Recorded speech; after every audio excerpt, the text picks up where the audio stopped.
Hey everybody, how's it going out there? This is take two. I did this video yesterday and I posted it for a short period of time, but there's something going on and I'm assuming I got flagged. I think maybe the music in the background was too loud or something, I don't know. But my YouTube studio stats were telling me that there was viewers, but the YouTube video stats didn't show anything, so I decided to delete it and redo the video. So that being said, welcome, hello to all the new subscribers and all the ones that have been around for a while. This is going to be a video on some stuff I picked up in the last couple of weeks. It's been like 2 weeks since I actually did one. But I'm a little bit over, all over the place this time. I'm going to start out this thing here, because I did a video on Christmas ornaments at Christmas. I didn't even know this was out. But I saw this online, and my wife picked it up for me, but it's from last year, 2018. It looks like an old transistor radio, but it's a Hallmark ornament that plays Wonderful Christmas Time. I haven't opened it yet. I figure Christmas time when it goes up on the Beatles Christmas tree, it'll go up there because I'm curious. I'm sure it's just like a little snippet of a tune like the John Lennon ornament I had. But I don't know how this one eluded me last Christmas, but I got one. So that's good. Next thing, it's a disease, this collecting thing. But I picked up another Yellow Submarine Corgi toy. And I say another because I actually have 4 other ones. They're basically the same. Only difference is in a couple of them the hatches are red instead of yellow and white. And this one, the packaging was different. Yeah, that's why I bought it. But I've been looking for this for a while because of that. I'm only looking for one more now, but it's the Magical Mystery Tour Bus. The smaller version of it. But yeah, it's crazy. Alright, these here, couple of CDs. These were made by Mr. Robert P., who I've talked about before. He made the Beatles Ain't She Sweet, which has the swallows on it, which, in my opinion, is the only reason to really listen to this, is just to hear the different, the other different songs on it.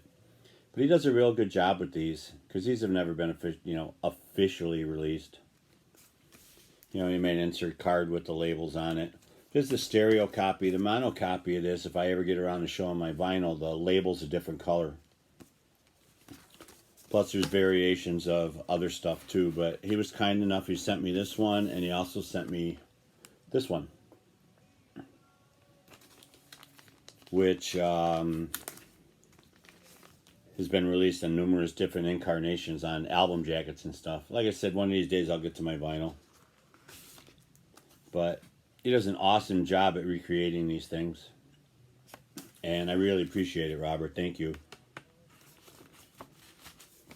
And one of my other videos, I don't remember which one, he had sent a copy of a CD that was the greatest songs of the Beatles performed by the Mercy Boys.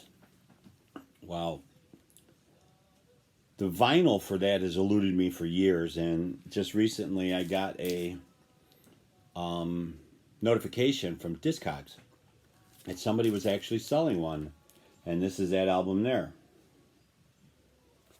And it's VJ just trying to capitalize on Beatles stuff. And yes, believe it or not, I only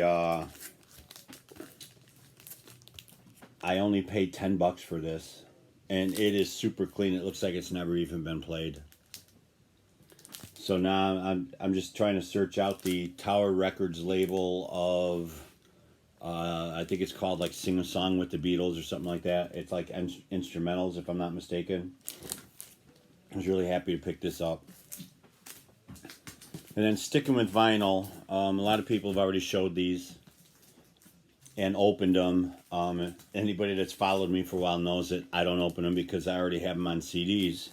Plus, let's face it, way too many copies. But it's the colored vinyl version of Wings Over America. Triple disc.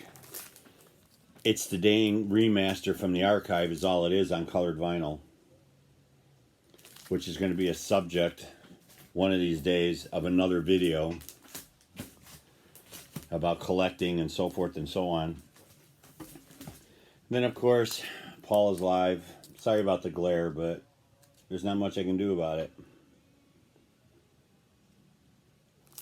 You know, anybody that, I guess this is a good thing if you don't have the original. I have the original vinyl to this.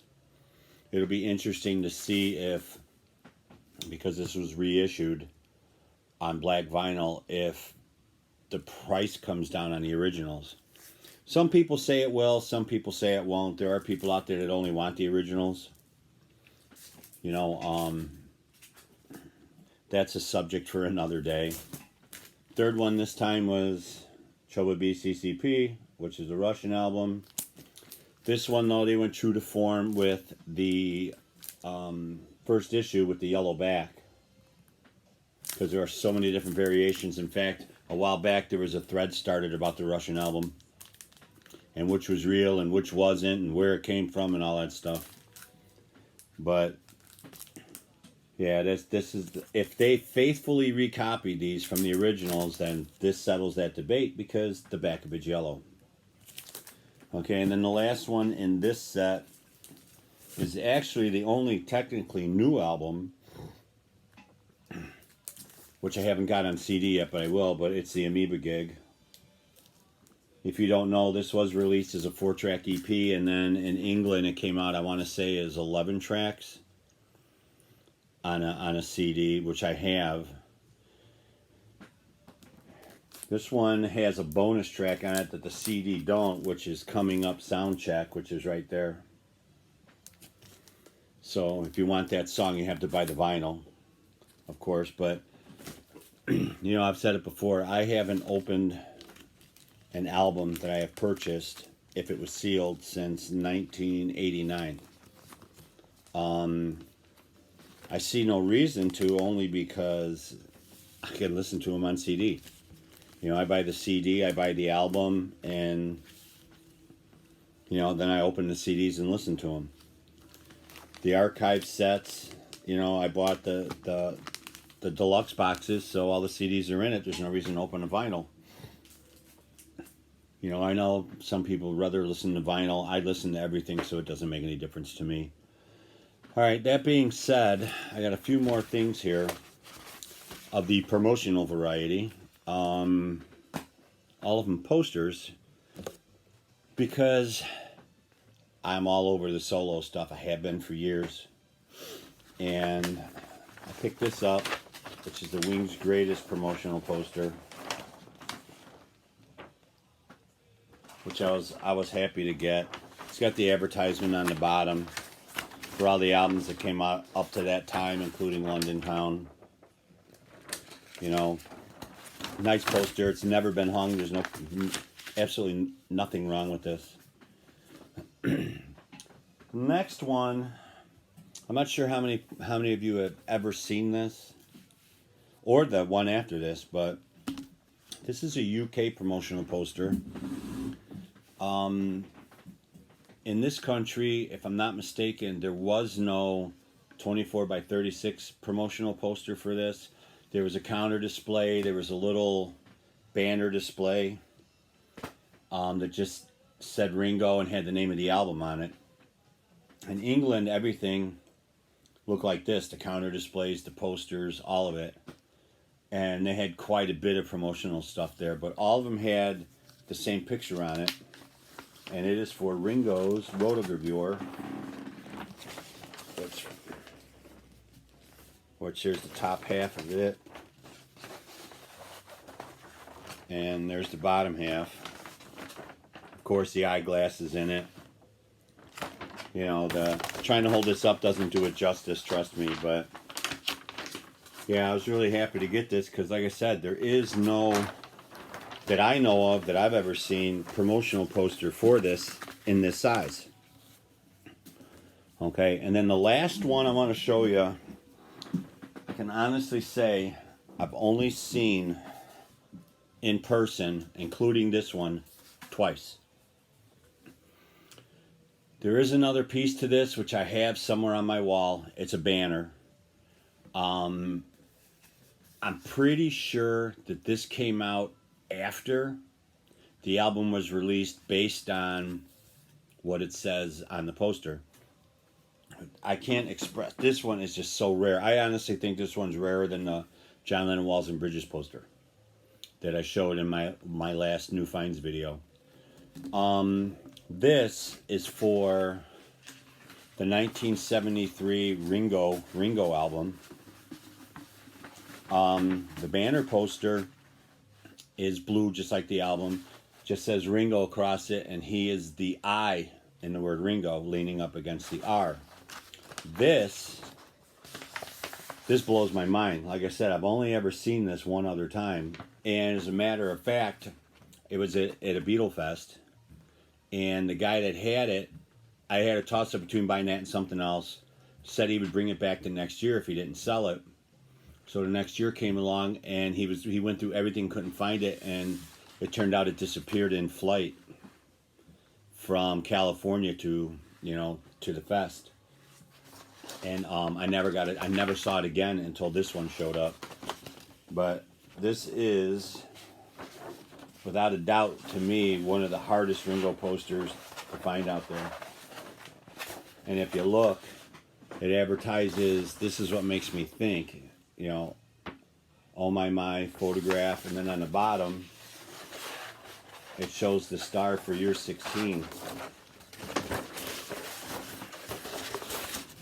So that tells me that the 3 singles were already out. Plus, on the bottom, it says the album from the hit singles,